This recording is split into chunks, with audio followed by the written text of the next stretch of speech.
Hello friends, good morning to all of you. Welcome to our channel. ఈరోజు మనం concept of the డేలో ఇక 17th Lok Sabha highlights గురించి మనం మాట్లాడుకోబోతున్నాం. మనకి 17th లోక్సభ యొక్క లాస్ట్ సెషన్, లాస్ట్ డే కూడా కంక్లూడ్ అయింది.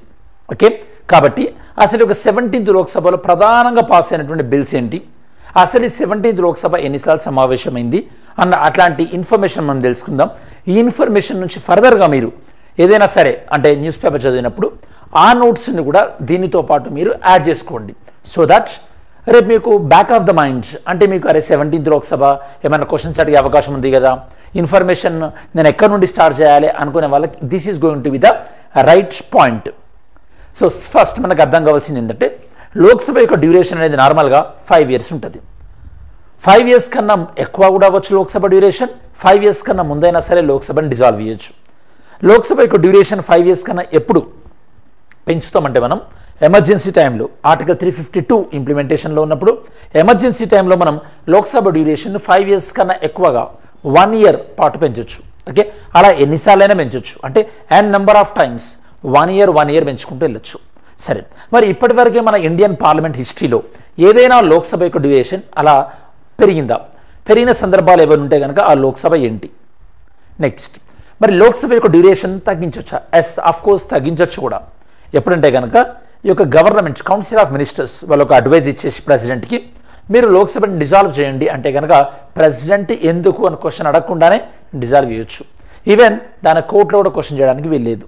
ఓకే, సో కాబట్టి లోక్సభ టెన్యూర్ జనరల్గా 5 years, can be extended, can be dissolved. ఇలా మన ఇండియాలో ఇప్పటివరకు 17 times లోక్సభ ఫామ్ అయింది. లోక్సభ ఫామ్ అయిన ప్రతిసారి కూడా 5 సంవత్సరాలు లేదు. అలా ఉంటే కనుక మనకి ఇప్పుడు ఒకసారి 85 years అయ్యేది ఇప్పటివరకు మనకి పార్లమెంట్ స్టార్ట్ అయ్యి. కాకపోతే మనకి పార్లమెంట్ స్టార్ట్ అయింది 1952, ఇప్పుడు మనం 2024లో ఉన్నాం కాబట్టి సో ప్రతి లోక్సభ కూడా 5 years అవ్వలేదు. మరి 17th లోక్సభలో లాస్ట్ సెషన్ మనకి బడ్జెట్ సెషన్ జరిగింది. బడ్జెట్ సెషన్ అనేది ఎప్పుడు కంక్లూడ్ అయింది? మనకి February 10th. February 10th మనకి పార్లమెంట్ సమావేశాలు అయిపోయినాయి. అంటే ఇప్పుడు ఇంకా పార్లమెంట్ సమావేశాలు ఏం లేవు. నెక్స్ట్ ఎన్నికలు వచ్చిన తర్వాత మళ్ళీ కొత్త ప్రభుత్వం ప్రమాణ స్వీకారం చేసిన తర్వాత కొత్త ప్రభుత్వం రాష్ట్రపతికి సజెషన్ ఇస్తుంది, ఏమని మీరు పార్లమెంట్ లోక్సభ సమావేశాన్ని హాజరుపరిచారని చెప్పేసి. అప్పుడు ఈ యొక్క ప్రెసిడెంట్ కొత్త లోక్సభని ఇన్వైట్ చేస్తాడు, 2 సభలను ఉద్దేశించి ప్రెసిడెంట్ మాట్లాడతాడు. దాని తర్వాత మోషన్ ఆఫ్ థ్యాంక్స్ అదంతా కూడా మనం మళ్ళీ ఆ సందర్భంలో మనం మాట్లాడుకుందాం, అది వేరే విషయం. సరే, 17th లోక్సభలో టోటల్ నెంబర్ ఆఫ్ సిట్టింగ్స్ 274 జరిగినాయి. ఇక్కడ మీకు సిట్టింగ్ అనేది ఒక టెక్నికల్ వర్డ్. పార్లమెంట్లో సిట్టింగ్ అంటే ఏంటంటే హౌస్ సమన్ అవ్వడానికి, హౌస్ అడ్జర్న్మెంట్ అవ్వడానికి, అంటే హౌస్ వాయిదా అవ్వడానికి దాన్ని మనం సిట్టింగ్ అంటాం. హౌస్ సమన్ అవ్వడానికి, అడ్జర్న్మెంట్ అవ్వడానికి. ఫర్ ఎగ్జాంపుల్ హౌస్ ఒకరోజు 11 o'clock స్టార్ట్ అయింది అనుకోండి, 11:20కే సభ వాయిదా పడింది అనుకోండి, ఏదైనా ఒక ఇష్యూ వల్ల, అంటే కదా డిస్టర్బెన్స్ వలనో ఏదో ఒక ఇష్యూ వల్ల ఆ 11 o'clockకి 11:20కి మధ్య ఉన్న సమయాన్ని చూసారా, దాన్ని సిట్టింగ్ అంటాం. Okay, sitting is a time gap between the summoning of the house and adjournment of the house. Next, ఇప్పుడున్నటువంటి 17th లోక్సభ ఎన్ని గంటలు పనిచేసిందట? సుమారు మనకి 1354 గంటలు పనిచేసింది అంటున్నారు. అండ్ ఈ 17th లోక్సభ యొక్క ప్రొడక్టివిటీ అనేది ఆల్మోస్ట్ ఆల్ ఒక 97%. అంటే ఈ సభ ఎన్ని గంటలైతే సమావేశాలు అవ్వాలనుకుందో అన్ని గంటల సమావేశమైంది. ఇది లాస్ట్ 5 లోక్సభలతో కంపేర్ చేసుకుంటే కనుక హైయెస్ట్ ప్రొడక్టివిటీ అంటున్నారు అనమాట. అంటే ఇది మనకి సభ యొక్క పనితీరును ఎంత ఎఫెక్టివ్గా సమయాన్ని యూజ్ చేసుకున్నారు అన్నదాన్ని సూచిస్తుంటుంది. నెక్స్ట్, ఈ యొక్క 17th లోక్సభలో పాస్ అయినటువంటి మొత్తం బిల్లులు 222 బిల్లులు పాస్ అయినాయి. Very very important. ఇట్లాంటివి మనకి రఫ్గా మనకు ఇట్లాంటి క్వశ్చన్స్ ఎక్కడ వస్తుంటాయి అంటే మీకు ఒక level of exams staff selection commission కానీ లేకపోతే గ్రూప్ 3, గ్రూప్ 4, గ్రూప్ 3 లాంటి ఎగ్జామ్లలో కూడా ఇట్లాంటి ర్యాండమ్ నెంబర్స్ అడుగుతుంటారు, మీరు గుర్తుపెట్టుకోవాల్సిన అవసరం ఉంటుంది. ఇందులో 11 బిల్స్ విత్డ్రా చేసింది ప్రభుత్వం, అంటే ప్రభుత్వం ఇంట్రడ్యూస్ చేసి విత్డ్రా చేసింది. అందులో for example data protection bill ఒకటి ఉండే, దాంతోపాటు ఫామ్ లాస్ ఉంది, ఇలా కొన్ని ఇంట్రడ్యూస్ చేసి విత్డ్రా చేసింది. ఇంకా మీకు ఏమైనా గుర్తుంటే కనుక కమెంట్ సెక్షన్లో ఇంక్లూడ్ చేయండి, వేరే వాళ్ళు కూడా తెలుసుకుంటారు.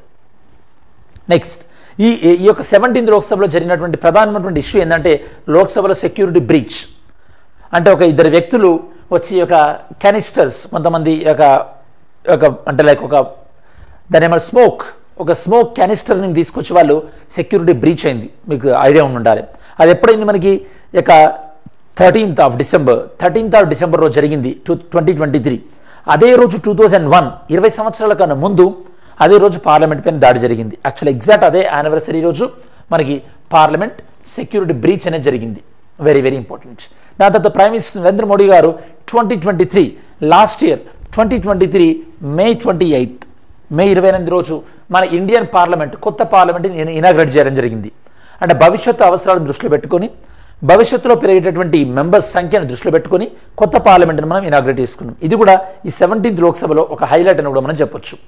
కొత్త పార్లమెంట్ని ఇనాగ్రేట్ చేసిన సందర్భంలో ఒక సెంగోల్ని కూడా లోక్సభలో దీన్ని ప్రతిష్ఠించడం జరిగింది. మరి సెంగోల్ అనేది ఏ రాజవంశీయులకు చెందింది? ఓకే, సెంగోల్ ఏ రాజవంశానికి చెందింది? ఆన్సర్ చేయండి, ట్రై చేయండి. సరే, ఈ 17th లోక్సభలో పాస్ అయినటువంటి క్రూషియల్ బిల్స్, ప్రధానమైనటువంటి బిల్స్ ఏందో చూద్దాం.